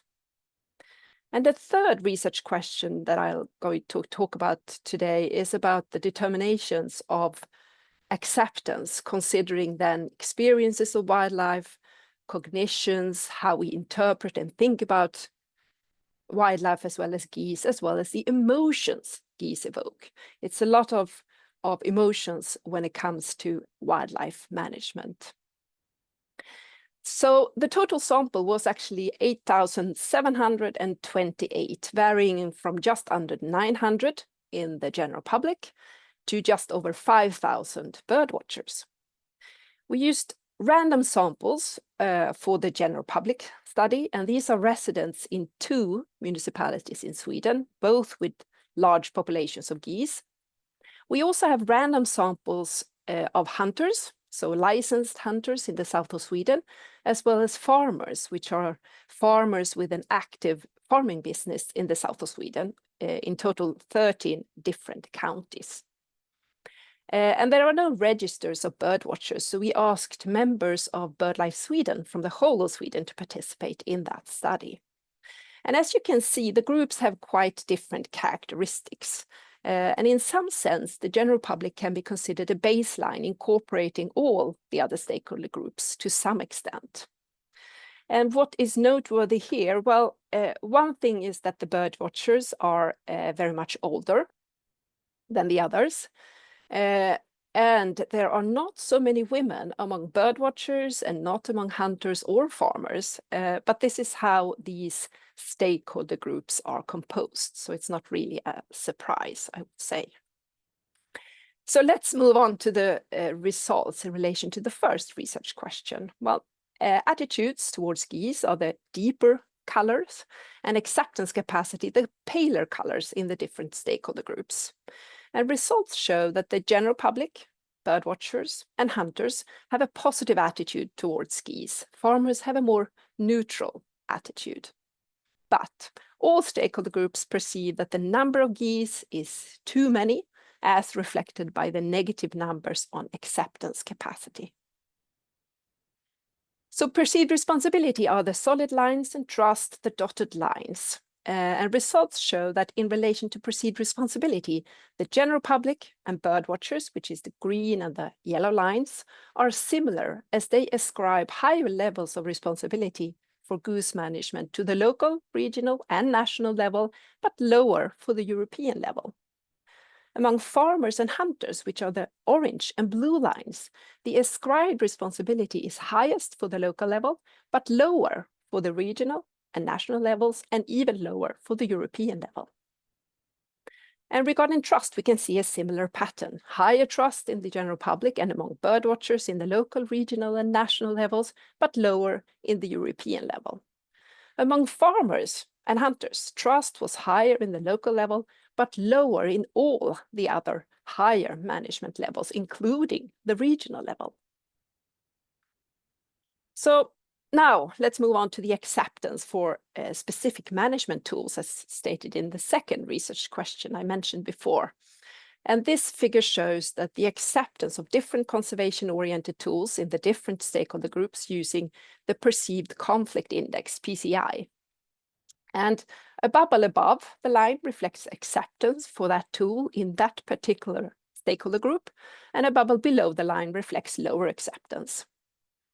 I can also say that a larger bubble indicates that there is greater variation within the stakeholder group, so greater heterogeneity, and a smaller bubble less within group variation. And here we can see that there is overall acceptance of diversionary fields, which are the yellow bubbles, but for example, hunting-free zones, which are the white bubbles, are only accepted by the public and birdwatchers and not by hunters and farmers. Regarding scaring, well, there is overall acceptance of visual scaring, such as using a scarecrow, which are the yellow bubble, but only intermediate acceptance for auditory scaring, which is the gray bubble. We can also see that there is acceptance for financial compensation to farmers for goose damage in all groups, which are the yellow bubbles, but more intermediate acceptance for using low fences to keep geese out, the white bubbles, as well as using distasteful crops on fields, the gray bubbles. So these lethal tools, pricking of eggs, as well as capturing, hunting of goslings and adult geese when they are flightless, are not really accepted by any of the stakeholder groups in this study. But when it comes to other forms of lethal tools, acceptance varies to a greater extent. Here we can also see the greatest within-group variation among hunters and farmers in relation to derogation shooting where permission is required. These are the gray bubbles. When we look at these measures, we can see that there is overall acceptance of hunting during open hunting season, which is the yellow bubbles then. But using derogation shooting without permission from the county administrative board, as it is in Sweden, is not accepted by the public and bird watchers, but accepted by hunters and farmers. The acceptance for derogation shooting with permission is generally higher among the stakeholder groups. But notice that hunters and farmers prefer to hunt without having to apply for permission. So we also looked at acceptance of toolkits. So when we combine different measures, and we can, for example, see that when including derogation shooting with scaring and diversionary field, which is the yellow bubble, it is accepted by all stakeholder groups, yet at an intermediate level.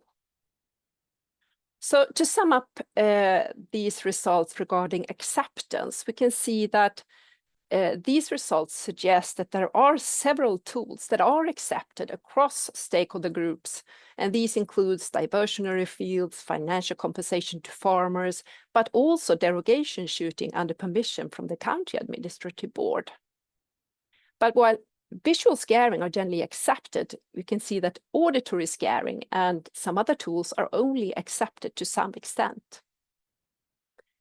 In this study, two forms of lethal tools are not accepted. And if managers are considering these tools, there is a need to think twice regarding how to deal with the lack of acceptance for these methods. And I think this is some of the, can explain some of the debates that are coming in different European countries.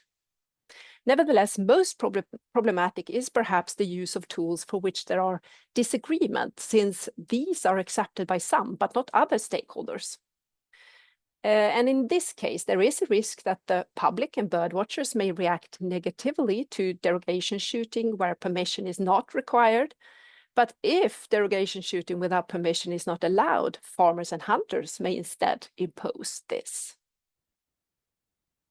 So moving on to the last research question, what are the factors that are underlying acceptance of goose management? Well, we departed from the idea that experiences of wildlife, but also wildlife value orientations, often measured in terms of mutualism and domination values, are important for acceptance. And acceptance can be seen as a type of an attitude, an evaluation of the management measure, but also beliefs about ecosystem services and disservices that geese cause should be important, as well as the extent to which geese evoke positive or negative emotions.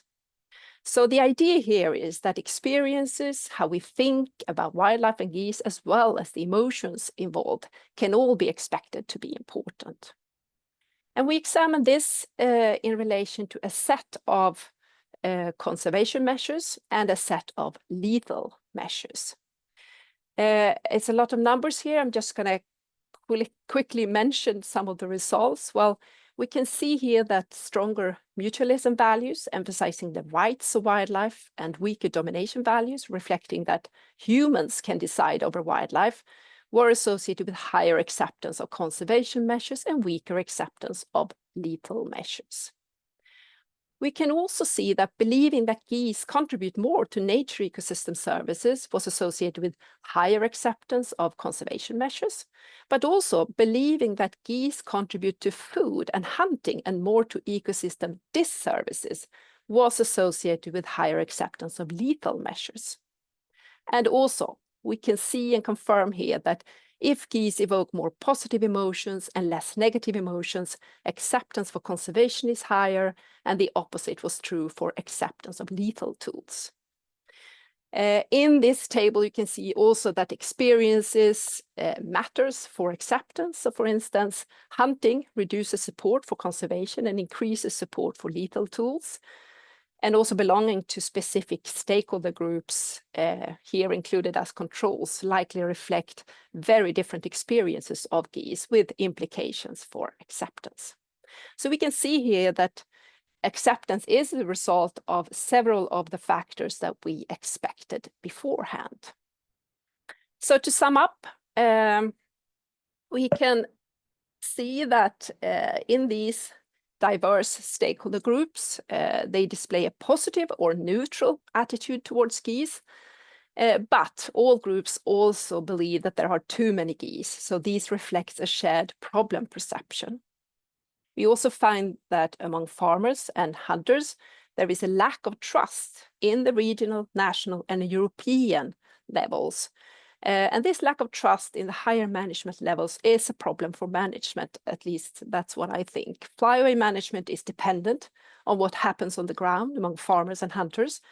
But these groups are also in the hands of international flyaway management, since they cannot manage geese only on an individual farm or through hunting in one hunting area. So the question is, how can trust increase to ensure that individual hunters and farmers work together with flyaway management? And of course, how can the experiences of individual hunters and farmers be used to improve international management plans?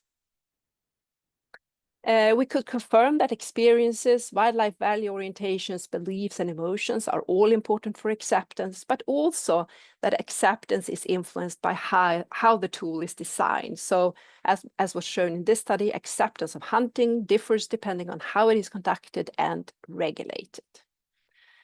A few potential implications. Well, we need to address problems caused by a large number of geese. And because if we don't do that, people will have potentially an increasingly more negative view of geese and goose management. And this may cause even greater challenges for goose management in the future. And I also want to highlight the possibility to combine different tools in order to increase the acceptance, since a diverse set of tools can actually reflect that different interests, rather than these individual separate interests, are considered simultaneously. So this study that I talked about today is based on the top reference over there.